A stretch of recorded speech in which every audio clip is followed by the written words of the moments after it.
अस्सलाम वालेकुम या अली मदद ऐं आशिक अली ज़रदारी वल्द गुलाम नबी ज़रदारी जो ताज़ो हाणे जो वाक़ियो थियो आहे ॾाढो ॾुखोईंदड़ वाक़ियो थियो आहे ॾाढो माना असांखे दिली सदमो पहुतो आहे। मुंहिंजो वालिद साहब जो पहिरियां ई ॿनी जो मसलो थियो हलंदड़ हो 6 महीना हिनखे थी विया हुआ।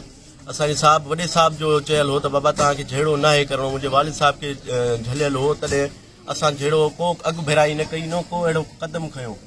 पहिरियों ई असांजो हिकिड़ो मुड़ुसु मारे विया, असां वरी बि चुप कयोसीं त बि वरी हाणे वरी उन वरी ज़मीन ते साॻियो ई उते वरी वण पिया वढराइनि ते माना मुंहिंजे वालिद साहब उते ज़मीन ते वियो आहे त पंहिंजो पुलिस सरकारी गवर्नमेंट वारा उहे उन्हनि खे वठी वियो आहे पाण सां त बाबा हे न कयो। पोइ उते काठियूं वग़ैरह उन्हनि जे पंहिंजी तेवेली में वरिती आहे पुलिस वारनि। पोइ उतां पुलिस वारा बि निकिता आहिनि ऐं मुंहिंजो वालिद साहब हथो ख़ाली गाॾी में हिकिड़ो मुंहिंजो चाचो कासिम ज़रदारी, ॿियो मुंहिंजो वालिद साहब गुलाम नबी ज़रदारी, ॿियो मुंहिंजो मामे जो पुटु आहे बरकत ज़रदारी जंहिं गाॾी पे हलाई। तो उहे गाॾी तां उतां निकिता आहिनि त अॻियां वञी रस्ते ते उन्हनि जो पंहिंजो हिकिड़ो कोर्ट ठहियल आहे, पंहिंजी ज़मीन हुननि जी आहे, उते रस्तो अचे थो, उते रस्ते ते अची अॻियां बीठा आहिनि।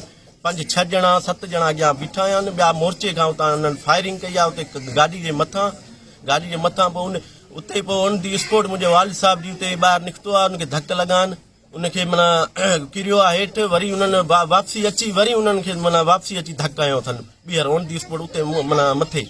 पोइ उते मुंहिंजी वालिद साहब जी ऑन दी स्पॉट डेथ थी वई आहे। मुंहिंजो चाचो आहे उनखे अंदरि उनखे चेल में गोली लॻी आहे, उनखे माना उहो गाॾी में ई अंदरि फोत थी वियो आहे उन। ऐं ॿियो मुंहिंजो मामे जो पुटु आहे उनखे बि हिते ढाक में गोली लॻी, जंहिं गाॾी पे हलाई उहो उते ज़ख़्मी थी वियो। पोइ फ़ोन मुंहिंजे वालिद साहब अञा साह में हुयुसि त फ़ोन कई SHO खे पुलिस वारनि खे त बाबा मां ज़ख़्मी थियो पियो आहियां त मूंखे जल्दी खणी वञो। त वरी एतिरो हुन ॻाल्हाए मस कयो त अञा साह हुयुसि त वरी अची उन्हनि ते वरी ॿीहर फायरिंग कई मुंहिंजे वालिद साहब ते। पोइ अञा ताईं एॾो मसलो थियो आहे। अॼु 3 ॾींहं आहे, न SP असां वटि लड़ी आयो आहे, न SHO लड़ी आयो आहे, न DSP लड़ी आयो आहे। असां को ॿाहिराड़ी में त कोन वेठा आहियूं। एॾो असां सां ज़ुल्म थियो आहे। असांखे माण्हू इतमाद में वठंदो आहे, अब हे माना कार्रवाई कयूं, हे कयूं था या हे असां कई या न, माण्हू अरेस्ट कयो अथनि। ऐं ॿियो उन्हनि जी माना सपोर्ट पिया कनि ऐं उन्हनि जो पहिरा पिया ॾियनि, मोबाइल सभु उते बीठी आहे, माना न अरेस्ट कनि था न को छा, माना उन्हनि जी विंगार पई वहे।